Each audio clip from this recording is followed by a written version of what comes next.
사랑은 오래 참고 사랑은 온유하며 시기하지 아니하며 사랑은 자랑하지 아니하며 교만하지 아니하며 무례히 행하지 아니하며 자기의 유익을 구하지 아니하며 성내지 아니하며 악한 것을 생각하지 아니하며 불의를 기뻐하지 아니하며 진리와 함께 기뻐하고 모든 것을 참으며 모든 것을 믿으며 모든 것을 바라며 모든 것을 견디느니라. 고린도전서 13장을 제가 처음 안 것이 이제 초등학교 다니면서 주일학교 출석할 때, 성탄절 이럴 때 많은 행사들을 하면서 이제 암송도 하고 그래요. 그때 초등학교 4학년 때인가 성탄절 때 고린도 13장을 암송했던 그런 기억이 나요.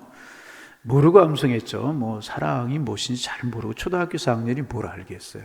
시기하는 것, 뭐 오래 참는 것, 무례행하는 것, 이런 말들 무슨 뜻인지 잘 몰랐죠. 신앙생활 하면서 이 말씀들이 이제 하나하나 이제 끝뜻이 마음속에 새겨지고, 아 그렇구나, 그렇게 깨달아지게 이제 되었습니다. 이번에 사랑장을 묵상하면서 사랑의 진정한 뜻이 우리의 마음속에 깨달아지고, 또 거기에서 그치면 안 되고 사랑의 사람들 되기를 소망합니다. 우리가 에로스의 사랑, 또 뭐 필레오의 사랑, 스톨게의 사랑 다 이야기하지만 성경이 말하는 사랑은 아가페의 사랑, 하나님 우리를 사랑하시는 사랑, 조건 없는 사랑, 이런 사랑이고, 주님이 우리에게 그런 사랑을 원하시고 또 우리가 그런 사랑을 할 수 있다, 그런 말씀들을 나누었잖아요. 여러분, 사랑의 사람이 되기를 원합니다. 그래, 사랑은 말도 함부로 하지 않잖아요. 무례히 행하는 게 뭐예요? 조그만 것 보고 무례히 행하고 화내고, 이거 사랑 아니라, 내 뜻대로 안 된다고 막 그러는 거, 그것도 사랑이 아니라는 거죠. 진정한 사랑의 사람은 그렇게 행하지 않는다는 거죠. 여러분, 새벽에 이 말씀이 우리의 마음에 촉촉히 젖어들어서 조금씩이라도 주님 닮아갈 수 있는, 여러분 이런 말씀 듣는다고 하루 아침에 사랑의 사람으로 확 변하겠습니까? 그렇지 않죠. 스텝 바이 스텝 천천히 주님 성품 닮아가는 거예요. 여러분, 그런 은혜가 우리에게 있기를 원합니다. 그래서 이제 4절부터 7절까지는 사랑의 특성 15가지가 나와요. 우리가 이제 어제까지 9가지를 나누었어요. 우리 어떻게 9가지를 나누나 한 번씩 볼까요? 4절부터 사랑은 첫째, 오래 참고 온유하며, 같이 좀 해보시자고요. 소중한 시간에 나왔는데 주무시려고 벌써 자리를 잡지 말고 이제 같이 한번 좀 해보. 첫째 사랑이 뭐라고요? 오래 참고 온유하고 시기하지 아니하고 자랑하지 아니하고 교만하지 아니하고 무례행하지 아니하며 자기 유익을 구하지 아니하며 성내지 아니하며 악한 것을 생각하지 아니하며 불의를 기뻐하지 아니하며 진리와 함께 기뻐하고 모든 것을 참으며 모든 것을 믿으며 모든 것을 바라며 모든 것을 견디느니라. 15가지를 말하고 있어요. 어제까지 우리가 이제 9가지를 나누었고, 오늘 10번째, 11번째 2가지만 나누면서 하나님의 마음을 좀 생각해 보는 그런 시간이 되기를 원합니다. 10번째로 사랑은 불의를 기뻐하지 않는다는 거예요. 불의를 기뻐하지 않는다. 불의라고 하는 것이 뭐냐? 범죄의 결과를 말하는 거예요. 사랑은 불의를 기뻐하지 않는다. 그래서 원래 이 불의라고 하는 말의 뜻은 율법을 깨트린 것이라고 하는 말에서 왔다고 그래요. 율법, 하나님 이렇게 살아라, 그것을 깨트리는 것에서 온 것이 불의라고 하는 말이라고 이제 그래요. 그래서 여러분, 진정한 사랑은 뭐냐 하면 그것이 자신의 죄든 남의 죄든 범죄의 결과를 보고 기뻐하지 말아야 된다는 거예요. 어떤 분이 아니 자신의 죄에 대하여서 기뻐하는 사람이 있습니까? 죄를 지을 때 마음이 아프고 힘들지 기뻐하는 사람이 있습니까? 묻는 분이 계실지도 모르겠습니다. 그런데 고린도 교회 교인들 중에는 그런 사람들이 있었다는 것입니다. 고린도서 5장 1절 이하에 보면 가족 내에서 불륜을 저지르고 있던 고린도 교회 교인들의 추한 모습이 지적되고 있어요. 그래서 5장 2절에 보면 바울이 그리하고도 너희가 오히려 교만하여져서 어찌하여 통한이 여기지 아니하느냐. 이렇게 잘못된 범죄하고 뭐 이렇게 이런 것 지으면서 통한이 여기지 않는다는 것입니다. 죄를 짓고도 교만하여서 마음이 아파하지 않는다는 거예요. 사람의 마음이 교만해지고 악해지면 이럴 수 있어요. 잘못을 깨닫고 아파야 되는데 아파하지 않는다는 것입니다. 그리고 5장 6절에 보면 너희의 자만하는 것이 옳지 않다. 범죄하고도 마음 아파하지 않고 오히려 교만하고 자만하다. 그것이 옳지 않다. 그렇게 말씀하고 있어요. 죄를 짓고도 슬퍼하지 아니하고 아파하지 아니하고 자기 합리화를 지키면서 자기의 불의를 오히려 자랑하고 있다. 여러분, 진정한 사랑은 자기의 불의를 절대로 기뻐하지 않는다는 거예요. 그런가 하면 어떤 사람은 다른 사람이 저지른 그런 죄를 보고서 기뻐하는 사람이 있어요. 다른 사람이 지은 죄를 보고 기뻐하는 사람도 있다는 거예요. 그런 사람이 있을 수 있을까? 바리새인들 중에서 그런 사람들이 있었습니다. 복음서에 보면 가늠한 여인, 현장에서 가늠한 여인을 바리새인들이 끌고 오죠. 끌고 다니면서 정죄합니다. 여인이 이런 죄를 지었다고. 그런데 그 여인을 끌고 다니면서 정죄하면서 사실은 자기들은 그렇지 않은 사람이다 라고 하는 것을 자랑하고 오히려 그것을 기쁨으로 여겼다는 거죠. 아파하고 그래야 될 텐데 이것이 바리새인들의 모습이었다는 거예요. 다른 사람이 범죄를 보고 기뻐하고 그랬더래요. 또 가령 내가 좋지 않게 생각하고 있는 사람들이 범죄하는 일을 볼 수가 있어요. 그것이 살인이든 도적질이든 여러 가지 일들이 있지 않습니까? 그리고 이런 것들이 보도, 요즘 인터넷 이런 것을 통해서 보도되고 신문지상을 통해서 뉴스를 통해서 보도되는 일이 있을 수 있습니다. 그런 것들을 보고 쌤통이다, 꼴 좋다, 그럴 수 있다는.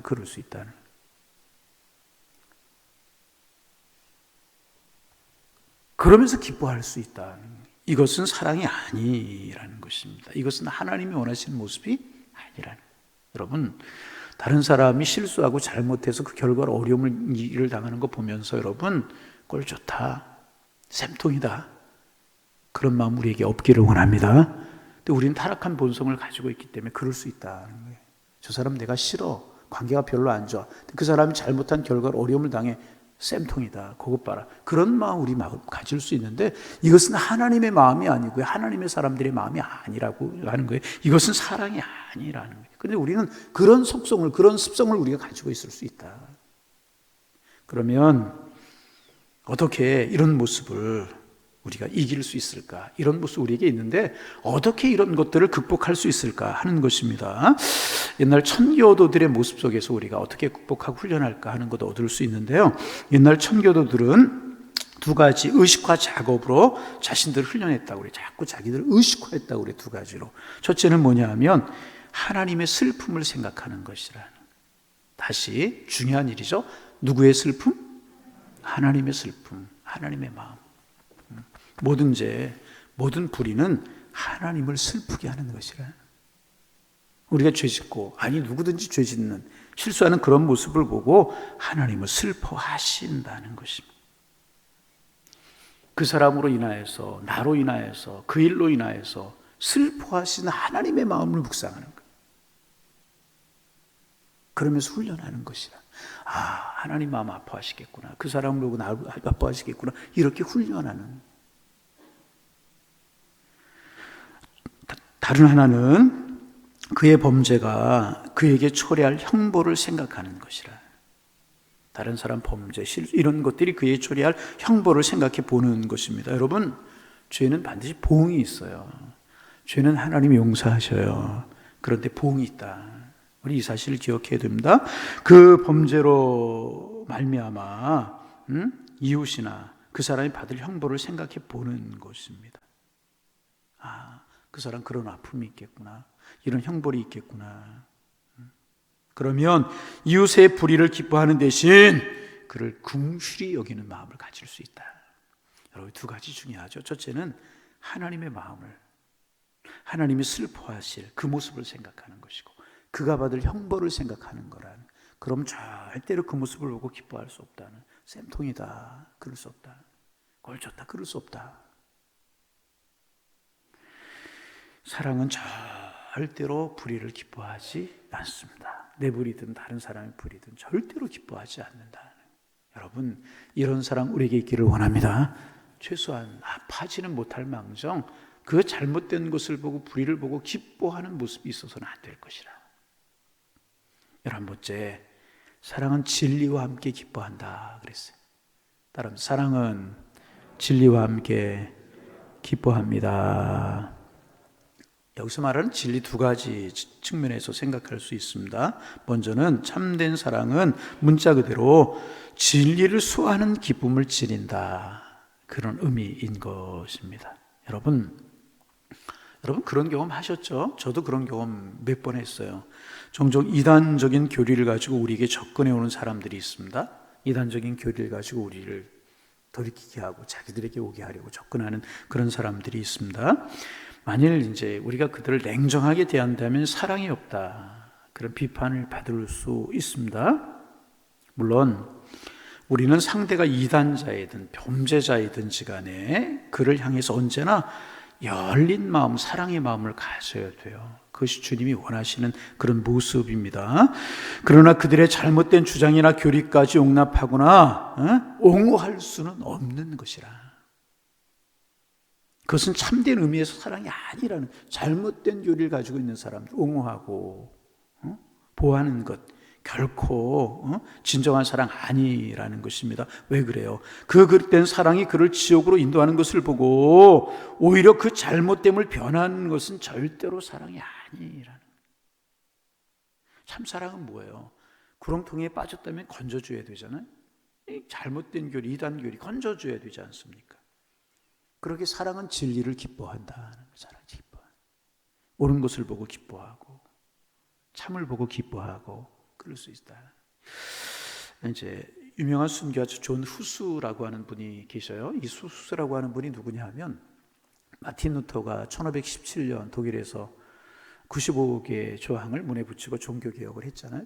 그전 한 200년 전에 종교개혁을 먼저 시도하던 그런 사람이에요. 체코라고 하는 곳을 중심으로. 그래서 우리 교회 교우들 한 30여 명 몇 년 전에 종교개혁지 유럽 쪽 한번 다녀온 적이 있죠. 거기 체코부터 시작을 합니다. 종교개혁지 시작을 하면 체코 프라하에 가면 후스의 동상이 있어요.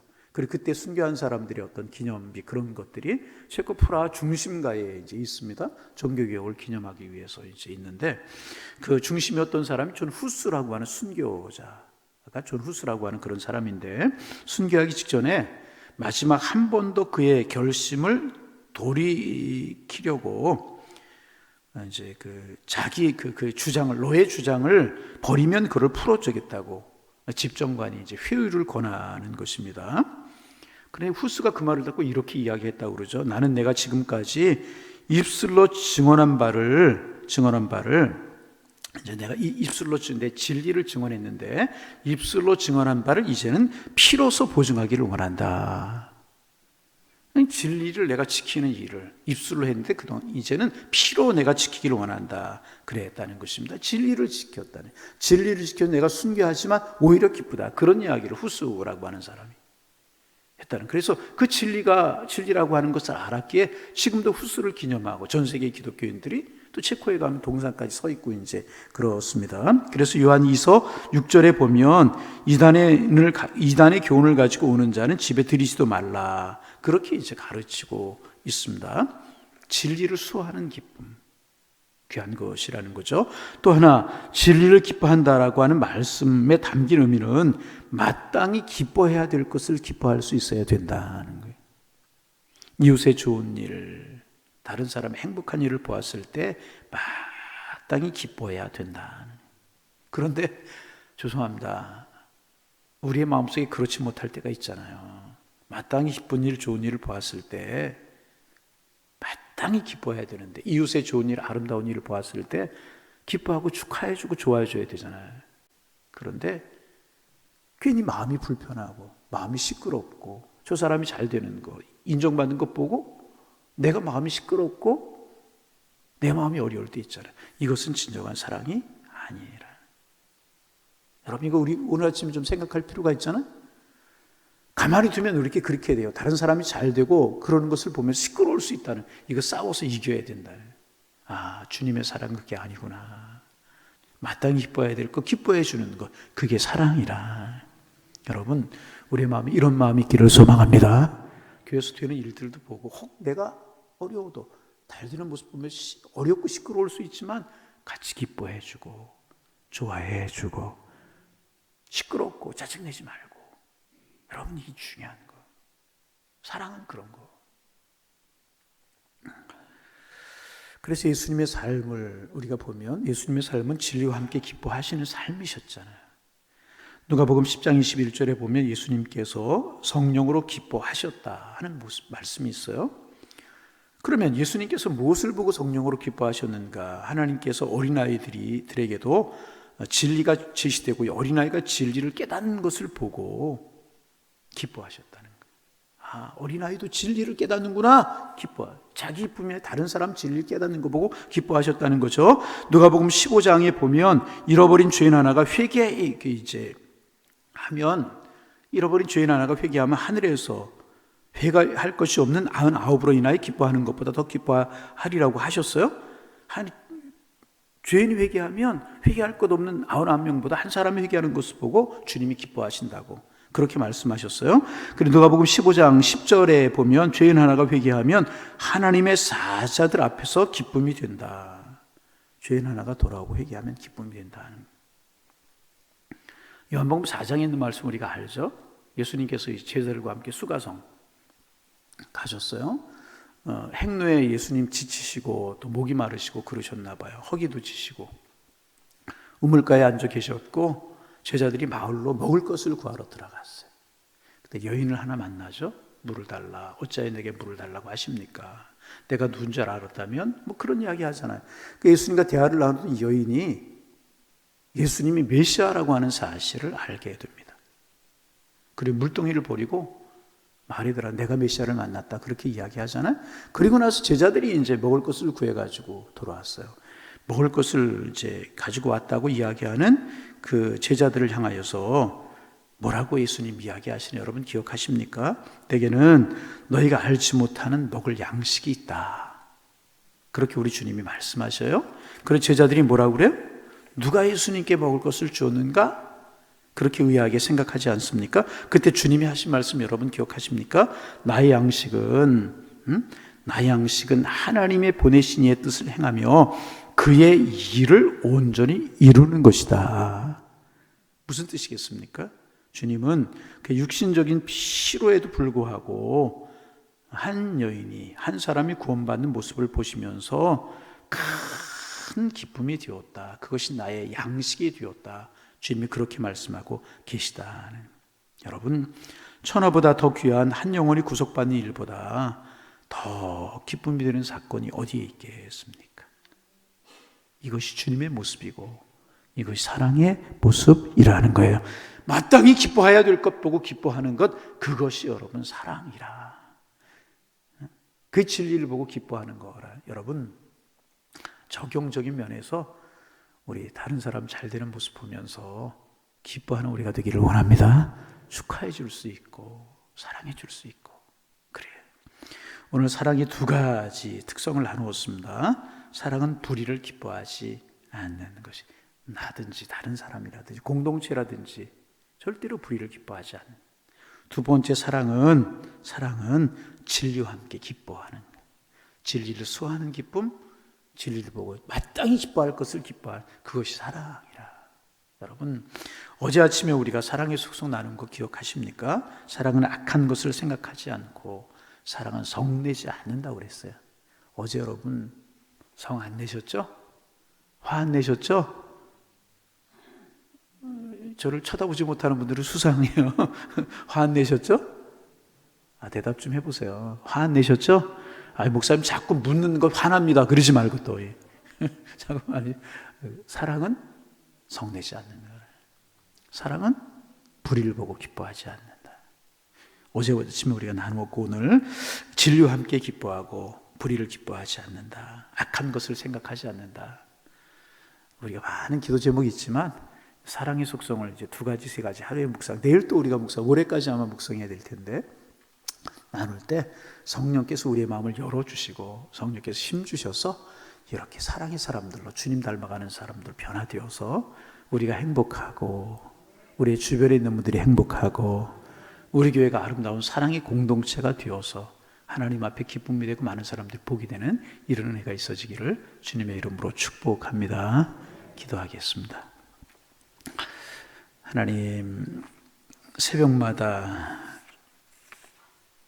하나님께서 바울을 통하여 말씀하신 사랑의 속성들, 사랑의 특성들을 묵상하면서 하루하루를 우리가 시작하고 있습니다. 어제 아침에는 사랑은 성내는 것이 아니라고, 사랑하면 성내지 않는다고, 사랑은 악한 것을 생각하지 않는다고, 사랑은 자기의 유익을 구하지 않는다고 하는 말씀 우리가 듣고 마음속에 새기고 하루 그러한 삶을 살아가도록 힘썼습니다. 하나님, 오늘 또 사랑은 진리와 함께 기뻐하고 사랑은 불의를 기뻐하지 않는 것이라고 하는 말씀 저희들에게 들려주셨습니다. 오늘도 이 사랑의 속성 저희들의 마음속에 새겨지고 성령님, 이러한 사랑을 가지고 살아갈 수 있는 저희들 되게 도와주셔서 오늘도 주님 닮아가기를 원합니다. 참 그리스도인들 되기를 원합니다. 주님이 기뻐하는 주님의 사람들 되어지기를 원합니다. 하나님, 행여나 우리의 마음속에 불의를 기뻐하고 또 불의를 행하는 사람들을 기뻐하는 그런 마음이 조금이라도 있지 않았습니까? 이 마음 이길 수 있도록 주님 축복하여 주시고 마땅히 기뻐해야 될 것 기뻐하며 다른 사람의 기쁨도 기뻐해 줄 수 있는 폭넓은 사랑의 사람들이 되게 주께서 인도하여 주셔서 우리 가정은 아름다운 주님 오신 가정이 되고 우리 교회에 이런 사랑이 드러나 많은 사람들이 풍성하고 기쁘게 신앙생활할 수 있는 복이 있을 수 있도록 축복하여 주옵소서. 하나님, 간절한 마음으로 주님 앞에 기도합니다. 사랑이 우리의 귀에 맴돌고 입에 맴돌지 않도록 도와주시고 사랑이 우리의 마음속에 심어질 수 있는 저희가 되기를 원합니다. 주님, 은혜를 허락하여 주옵소서. 우리는 이러한 삶을 살기 힘들지만 성령이 우리를 붙드시면 이러한 사랑의 사람이 될 수 있는 줄로 믿사오는데 주님, 은혜를 허락하여 주옵소서. 주님, 은혜를 허락하여 주옵소서.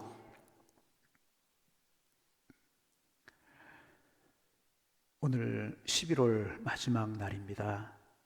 11월까지 인도해 주신 주님 감사합니다. 11월 한 달을 은혜로 인도해 주셔서 고맙습니다. 특별히 우리가 11월 한 달은 감사의 달로 정하고 또 추수감사주일이 있어서 하나님 앞에 감사하는 한 달로 정했습니다. 우리의 감사가 이 달에 머물지 않게 하시고 계속해서 감사하는 삶을 살아가는 저희가 되게 하여 주옵소서. 사랑과 감사가 그 사람의 신앙이고 믿음의 척도인데 우리 더 많이 감사하고 더 많이 기뻐하는 저희들 될 수 있도록 도와주셔서 행복한 저희들 되게 하시고 모든 것이 은혜임을 고백하는 저희들 되게 하여 주옵소서. 여기까지 인도하신 하나님 감사합니다. 이제 2021년도의 마지막 달인 12월을 내일부터 맞이하게 될 텐데 12월 달에 주실 하나님의 은혜를 기억하고 하나님의 사랑을 기억하고 하나님의 축복을 기억하며 감사함으로 12월 한 달을 맞이할 수 있도록 축복하여 주셔서 복이 되고 기쁨이 되는 한 달 되게 하시며 주님의 오심을 기다리는 성탄절이 있고 성탄의 절기가 있고 대강절을 지내게 될 텐데 우리의 마음에 높은 것들 낮아지고 낮은 것들 메워줘서 주님 오심을 예비할 수 있는 저희들 되게 하여 주옵시고 온 교회가 주님의 탄생하심을 기뻐하며 주님의 탄생하심을 세상의 산타에 빼앗기지 않도록 도와주시고 우리 주님의 탄생하심을 기뻐하며 찬양할 수 있는 우리 모두 다 될 수 있도록 인도하여 주옵소서. 이 새벽 우리의 기도가 허공을 치지 않기를 원합니다. 소중하고 귀한 시간 나왔는데 하나님 나와서 기도하지 못하고 돌아가는 일이 없기를 원합니다. 기도의 문을 열어주옵소서. 우리의 기도가 간절하게 도와주옵소서. 우리의 기도가 하늘의 문을 여는 기도가 될 수 있도록 축복하여 주옵소서. 예수님의 이름으로 기도하옵나이다. 아멘.